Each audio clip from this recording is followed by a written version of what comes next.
जय हिंद दोस्तों। आप लोग कैसे हैं? आप सभी को स्वतंत्रता दिवस की बहुत बहुत हार्दिक शुभकामनाएं। देश तो आज़ाद हो चुका है, लेकिन अभी भी हमारे देश में बहुत सारे सेक्टर, बहुत सारे एरिया में काम करने की ज़रूरत है, ताकि हमारा देश बहुत आगे निकले।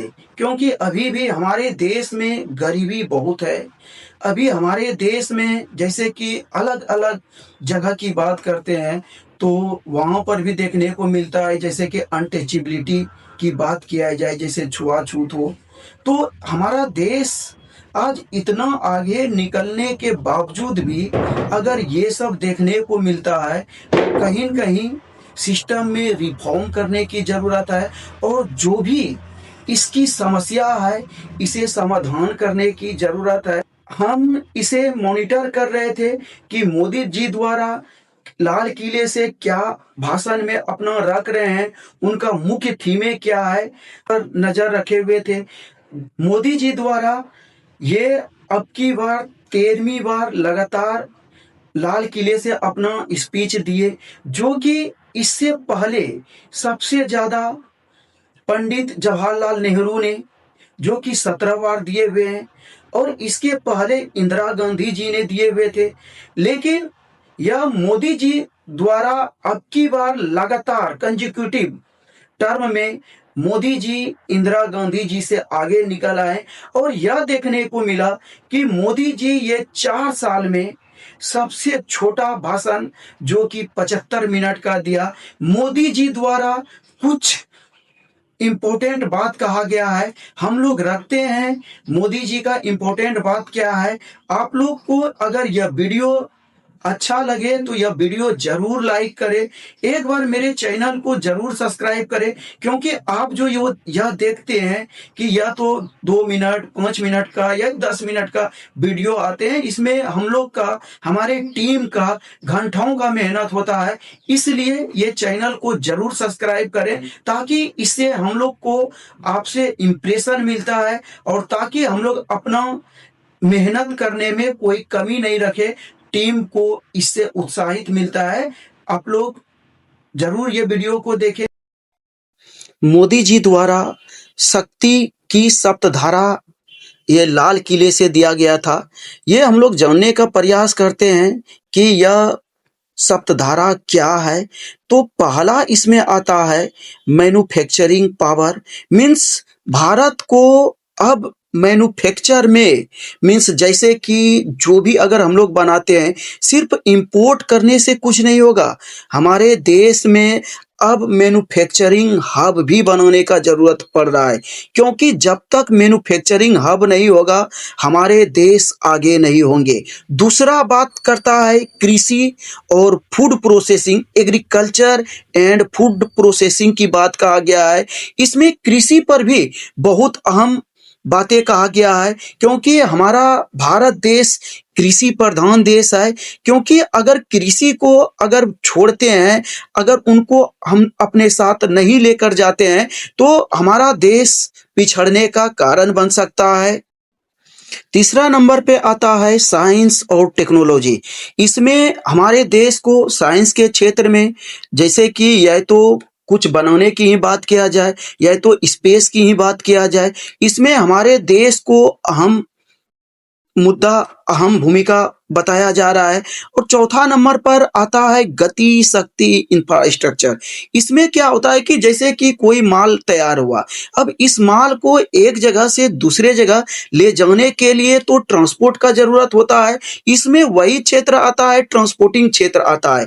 चौथा नंबर पर, 5वां नंबर पर आता है रक्षा क्षेत्र में आत्मनिर्भर। मिस रक्षा क्षेत्र में जितना भी आज के डेट में मिसाइल या और कुछ तैयार हो रहा है, तो ये रक्षा क्षेत्र में आ रहे हैं। जैसे कि कोई गन ही तैयार किया जा रहा है, इसमें भी भारत को आत्मनिर्भर बनाने की बात कहा गया है। क्योंकि वर्षों तक हमारे देश में सिर्फ और सिर्फ हम लोग इंपोर्ट, मैक्सिमम इंपोर्ट पर ही ध्यान दिया करते थे, लेकिन भारत अब इंपोर्ट पर नहीं, अब एक्सपोर्ट करने की भी बात कहा गया है। छठा नंबर पर आता है देश की युवा शक्ति का राष्ट्र निर्माण में योगदान। क्योंकि आज के डेट में युवा यूथ पावर जो है यह बहुत बड़ा इनका अहम भूमिका है। किसी भी सेक्टर में जाते हैं तो इसमें यह देखने को मिलता है सबसे अहम भूमिका युवा का ही रहता है।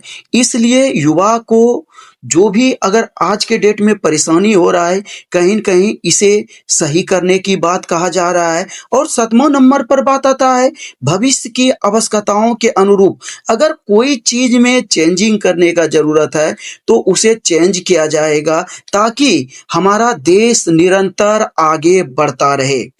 प्रधानमंत्री नरेंद्र मोदी जी द्वारा 2047 तक भारत को विकसित भारत के रूप में देखना है, क्योंकि इस बार का थीम ही था यूथ पावर फॉर विकसित।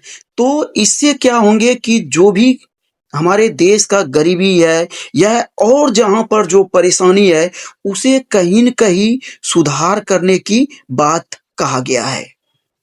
अभी करंट में अगर टॉप 10 इकोनॉमी की बात किया जाए तो नंबर 1 पर United state 32.38 trillion, China 20.85 trillion और भारत की बात कहा जाए तो 4.15 ट्रिलियन। हो सकता है हम लोग बहुत जल्द यूनाइटेड किंगडम और जापान को और ये जर्मनी हो सकता है कि बहुत जल्द हम लोग जर्मनी से भी आगे आकर हो सकता है 3rd या 4th रैंक पर हम लोग बहुत जल्द आ सकते हैं। और इसमें सबसे बड़ा अहम भूमिका होता है हमारे देश का युवा, यहाँ पर जो काम कर रहे हैं, दिन रात जो मेहनत कर रहे हैं, जिसके कारण आज के डेट में हमारे देश दिन रात आगे ग्रोथ कर रहा है। मोदी जी द्वारा जो एक अहम बात बताया गया था, जो कि 1 साल के अंदर में 1 करोड़ युवाओं को एआई स्किल सिखाया जाएगा ताकि वो कंप्लीट फाइट कर सके जो अभी करंट हमारे देश में जो एआई से रिलेटेड हो रहा है। और जो भी कॉम्पिटिटिव एग्जाम होंगे उसका भी ऑनलाइन कोचिंग गवर्नमेंट के द्वारा फ्री किया जाएगा। क्या ऐसा क्या होंगे सही होंगे हम लोग तो नहीं कह सकते हैं, क्योंकि आज के डेट में देख रहे हैं इतना इतना स्कूल्स खोला गया है, इतना इतना स्कूल्स बंद हो रहा है। तो आप लोग देख सकते हैं कि इतना इतना स्कूल बंद होते जा रहे हैं और ऐसी बात किया जा रहा है। तो फिर भी अगर सक्सेस होते हैं तो हम लोग को काफ़ी अच्छा लगेगा। और यही नहीं, भारत को 2047 तक 100 गीगावाट परमाणु ऊर्जा प्राप्त करने का भी लक्ष्य रखा गया है। और इनका यह भी कहना था कि सिर्फ बाहर के नक्सलवाद को खत्म करना देशभक्ति नहीं है, हमारे अंदर जो नक्सलवाद है इसे भी खत्म करना एक देशभक्ति की ही बात है। और 7 से 8 वर्षों में 5 से 8 सेमीकंडक्टर प्लांट लगाया जाएगा ताकि हमारे देश को और देश पर निर्भर नहीं करना पड़ा। आप लोग का ये वीडियो के प्रति क्या राय है? अगर ये वीडियो अच्छा लगे तो यह हमारे चैनल को जरूर सब्सक्राइब करें। Thank you. जय हिंद।